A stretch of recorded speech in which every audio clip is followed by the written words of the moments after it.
with stories that matter to you.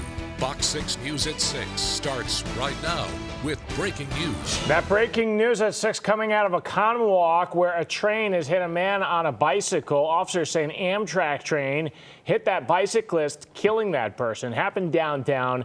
Video near Silver Lake Street, near Collins. There were no reported injuries for anyone who was on the train. The crossings at Silver Lake, Cross, Maine, and Worthington, they're all closed right now, and we are told they will remain closed for several hours. Officers encourage drivers, you got to find a different route. What led up to this crash still under investigation. Switching gears now, it is day 2 of an historic Democratic National Convention happening in Chicago as we take a live look outside the United Center. This as the VP's on our way right here to Milwaukee. We're going to go to Ted Perry. Ted, yesterday we talked with Kamala Harris come to Milwaukee via helicopter or a plane, and now we've learned the answer is both. She took an Osprey helicopter from downtown Chicago to O'Hare and is currently on Air Force 2 on her way here to Milwaukee. There you go. How is Tim Walz getting there? Is he traveling with her? Do we know that? Not exactly sure about that, but you know, that is one way to beat the Chicago traffic because we know how horrendous that has been. Just get above it. Right. Yeah, we need a Fox 6 Osprey helicopter this week, but I don't think that's in the budget. If only. Hey guys, you just missed Common. You just missed Common, the Chicago actor and rapper. Kind of a surprise, not listed in the list of people who are supposed to make an appearance tonight. Had the crowd on their feet as they await the 6 o'clock hour to start, and you can see him still dancing there. That's to a video that's being played inside. Common has left the stage, but an enthusiastic crowd as we start our 6 o'clock hour, and the first speaker will be the grandson of former President Jimmy Carter, who remains in hospice, but said he wants to stay alive long enough to cast a vote for the Harris-Walz ticket.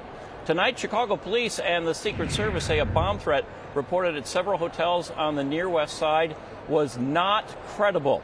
Law enforcement clearing a lot of locations downtown this afternoon, finding again no threats.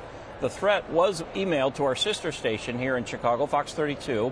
It said pipe bombs were placed in different hotels and included anti-Semitic statements. As of now, Secret Service says the threats appear to be under control. We'll keep you updated if there are any new developments there.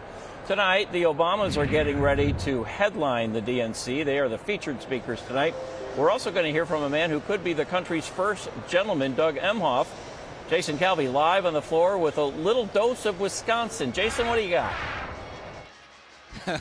Well, we're at the far end of the bowl. I wanted to show you there's a little sprinkling of cheese in this crowd. Can you spot them? Can you spot the Wisconsin delegation all the way down? Stage left there. You can't miss them. That's right. They're bringing the cheese. You'll see them during tonight's ceremonial roll call vote with the cheeseheads. It'll be a ceremonial because the party did actually the real casting of those votes virtually ahead of time. It officially made Kamala Harris the Democratic presidential nominee. Wisconsin's Governor Tony Evers will announce the state's votes for Kamala Harris tonight. We're told a DJ will play music representing the 50 states and the American territories and all the delegations that are here. And Governor Evers, as I said, will be announcing our state's votes surrounded by cheeseheads.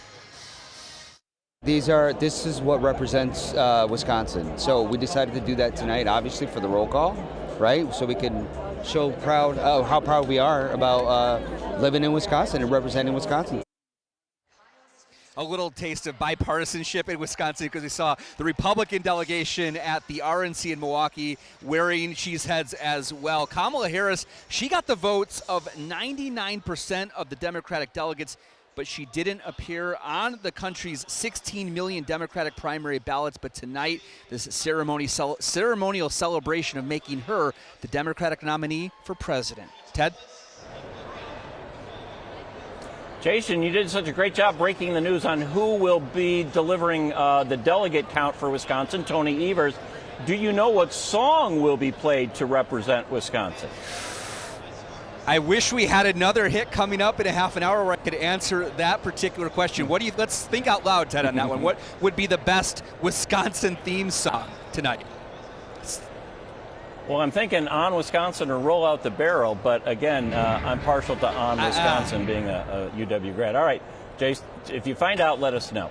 On the campaign trail tonight, both camps visiting southeastern Wisconsin today. The Harris-Walz campaign in Milwaukee. Meanwhile, Republican vice presidential nominee J.D. Vance making a stop in Kenosha. Team coverage on that tonight. Our Bria Jones is at Fiserv Forum. Stephanie Quirk is in Kenosha. Let's start with you, Bria, in Fiserv Forum. It looks packed already. Ted, it is packed, and as you can hear, probably, I'm sure you can, the DJ did a mic check, and the party is here on inside of Fiserv Forum. Now, we're less than an hour away from when we are expecting to see Vice President Kamala Harris and her running mate Tim Walz hit the stage here inside of Fiserv Forum. Now, people are still trickling in. People still making their way through Secret Service security, which is really tight here. Now, I want you to take a look at video. This is just outside. The doors opened 2 hours ago around 4 o'clock. There were thousands of people that were outside. Of course, we saw lots of street closures as well. Now, again, at 7 o'clock, we are expecting Vice President Kamala Harris and her running mate Tim Walz to hit the stage. Now, before that, I learned that there was a possibility, a chance she could be speaking with some Girl Scouts. I had a chance to speak with one of the young ladies who was excited to possibly meet the Vice President, as well as this young lady's mother, who says before President Joe Biden dropped out of the race just weeks ago, she says that she was an undecided voter. What do you like about Kamala? She's nice. She looks nice. I think it's important for children to see likeness in their leaders. So that's one of the reasons why we're here. The other reason I'm really interested in hearing what she has to say, knowing that Wisconsin is a swing state. Now, again, the VP and her running mate are expected to hit the stage at least around 7 o'clock. That's the earliest we're told we can see them. After that, the crowd here will have a chance to stay. They say they will then be playing a live feed of former President Barack Obama as well as First Lady Michelle Obama speaking at the Democratic National Convention down in Chicago. Of course, the people here possibly staying to watch that live here in Milwaukee. Now reporting live downtown, Bria Jones, Fox 6 News. Okay, Bria, thanks so much. Let's go to Kenosha now, where Republican vice presidential nominee J.D. Vance rallied near the courthouse this afternoon. Stephanie Quirk joining us there live now. And, Steph, this is the Ohio Senator's second time in swing state Wisconsin in less than a week. Yeah, that's right, Ted. Vance took the time this afternoon to talk about public safety, and he also promoted the Trump campaign support for law enforcement this afternoon. Now, during the rally, the Kenosha Professional Police Association announced it's endorsing the Trump-Vance ticket. Today's endorsement comes just days after the Milwaukee Police Association also gave them their endorsement. Now, during part of Vance's speech, he criticized Vice President Kamala Harris for her previous praise of the Defund the Police movement in 2020. Vance pointed to protest and unrest in Kenosha when Trump was president back in 2020 after the police shooting of Jacob Blake. Kamala Harris is a person who has said that she wants to defund the police. Do we want to defund the police out there?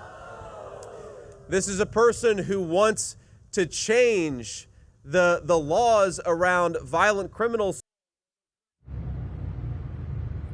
And Republican U.S. Senate candidate Eric Hovde, along with Representative Brian Stile and local law enforcement in the area, all joined Vance today during this afternoon's rally. Reporting live in Kenosha, Stephanie Quirk, Fox 6 News. Stephanie, thank you for that. We are now 76 days away and from November 5th, the day that America will decide its next president. The race to the White House runs through battleground Wisconsin. Of course, another episode of the Fox Political Show coming up right at the bottom of the hour here with host S.E. Cupp. Battleground airs right after this newscast, and you can watch it right here on Fox 6 News at 6:30. And if you miss it, you can check it out on Fox Local, of course. That's the story from here right now, guys, as they try to keep things on track and on schedule for tonight. But at 6 o'clock, we were supposed to be hearing from Jimmy Carter's grandson, and we have not yet. So. And there was a surprise performance by Common, which I'm sure took up time, too. And yesterday, remember how Ted was like, oh, it's 6:15, everything's on time, this is going so well. Yeah. And then it didn't at night. Yeah. So. It did not. We're all spectators. We're here to watch. Sure. Yeah. Ted, thank you for that. Yep. If only we could help keep them on time. Well, eliminating confusion at AmFam Field. Some Brewers fans are striking out when it comes to finding a parking spot. It's almost become such a headache to park over there that the shuttle is the way to go. The new change is making it a short stop to access the lot at the ballpark. Well, beautiful weather outside, but we are starting to cool down. How cold it's going to get tonight, coming up. And beautiful weather down south in Chicago, where the Democratic National Convention is taking place, as we take a live look outside the United Center. We're going to be going back inside in just a few minutes.